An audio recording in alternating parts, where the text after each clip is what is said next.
Les récentes expulsions d'activistes étrangers des villes de Laayoune et Dakhla au Sahara occidental mettent en lumière une dynamique complexe entre le Maroc et les acteurs internationaux s'intéressant à cette région.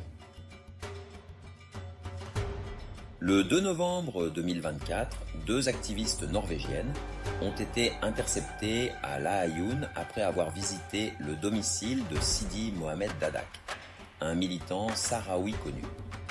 Quelques jours plus tard, 2 autres Norvégiens ont été expulsés après avoir interagi avec des groupes locaux. Ces actions posent une question centrale. Ces activistes opèrent-ils de manière indépendante ou sont-ils soutenus par des entités extérieures?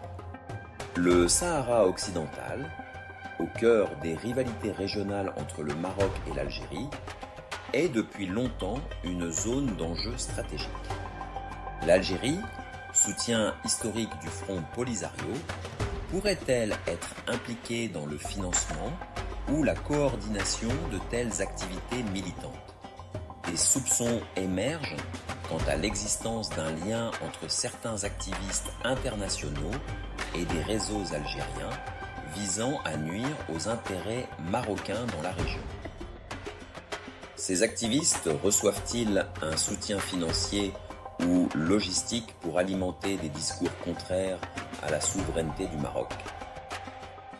La présence répétée de ces individus dans des zones sensibles soulève aussi des questions sur les objectifs de leur mission.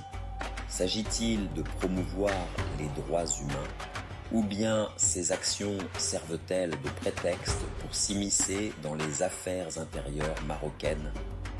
Les investissements dans les énergies renouvelables, comme ceux de Siemens Gamesa, sont-ils une cible intentionnelle pour porter atteinte à l'image du Maroc? Ces interrogations soulignent l'importance de comprendre les motivations profondes derrière ces activités. Au-delà des expulsions, le Maroc semble faire face à des tentatives plus globales de remise en question de ses avancées économiques et stratégiques au Sahara occidental, alimentées par des agendas souvent opaques.